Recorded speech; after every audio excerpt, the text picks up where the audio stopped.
Ladies, sisters, how's everyone doing? It's been a while before I kind of gave you an update in terms of where we are in our journey.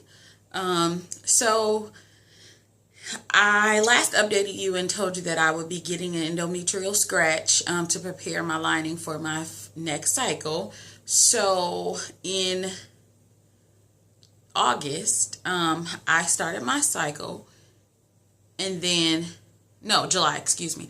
I started my cycle in July. On day 21, I had the endometrial scratch or endometrial biopsy.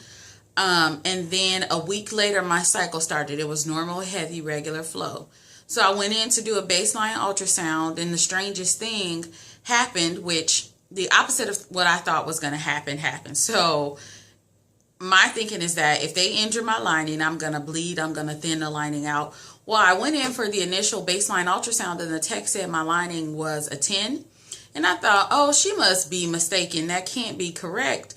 Why would my lining on cycle day 4 be this thick? Something's not right here. So anyway, they had me come back in 2 days to see what was going on. Well, the lining was 8.5. So at that point, they said, we'll give you 5 days of Provera. So I took Provera 10 milligrams for 5 days, and nothing happened. Like, you know, you usually will start a cycle within 10 days. Well, on Tuesday, it'll be 3 weeks, and I still haven't had a cycle after taking the Provera.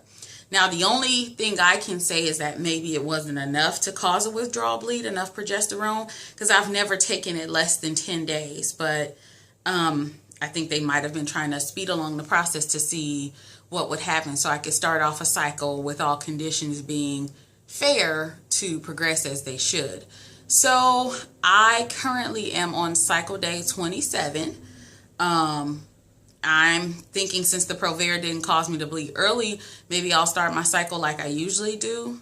So I'm waiting for my cycle before I can start. But if I don't have a cycle by Wednesday, which would be like cycle day 32 or 33, I'm going to go in for a baseline ultrasound and blood work just to see, and I won't even call it a baseline, but just for an ultrasound and blood work to see kind of where I am in my cycle. The last time I had something like this happen was back in March when I needed Provera to start a period, and they gave it to me twice, didn't bleed, did an ultrasound. I had those very large ovarian cysts. I'm hoping that's not the case, because when I had my labs drawn on October 22nd, everything was at baseline. There was no increase in my estrogen. And when I get those larger cysts, my estrogen goes through the roof. Now, it never does that during the IVF cycle. It never gets too high, but my estrogen goes through the roof. What was that? So, yeah, that's where I am. I'm going to go ahead and wait for my cycle to start. If not, I'll get the blood work and the ultrasound on Wednesday, and I'll let you ladies know what's going to go on. I will say this, though. This has been a very trying time for me. As you ladies know, this is a hard journey. And I try to keep positive. I try to stay positive. I try to stay upbeat and really believe God that I'll be a mother. And it is very hard to continue to fight. And I know some people have been on their journeys longer. Maybe I've heard of people 10 plus years before they conceive. I mean, we've been married a long time, but actual trying to conceive has been since the winter of 2014. So it gets trying. Like, I know God has all power, and I see him do it for other people. And I'm so excited when I see people I saw in my YouTube family, TTC sisters, who they were in the struggle for a long time. They overcame. They have their take-home babies. It blesses me and encourages me, and it lifts my faith to see that. But I will not pretend like I don't go through the why God, why, or how did I get here, or what did I do to deserve this. I don't know. Is it just a matter of you keep pressing, you keep fighting, you hold on, your time is coming?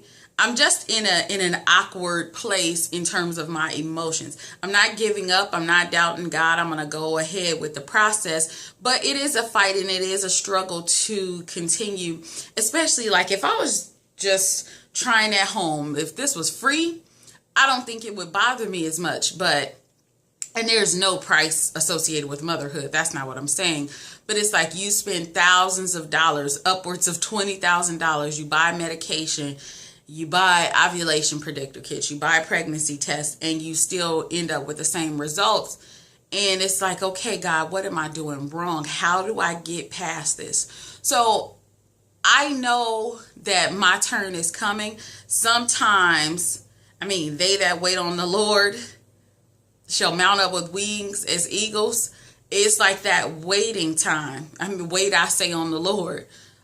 It's just like being in the waiting room, knowing that God is able to do something, but it has not been performed yet. It's hard on you mentally, spiritually. It's taxing.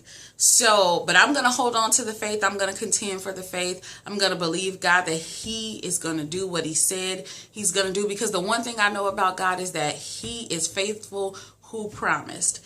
And the psalmist said it best. I was young and now I'm old, and I've never seen the righteous forsaken or a seed begging bread.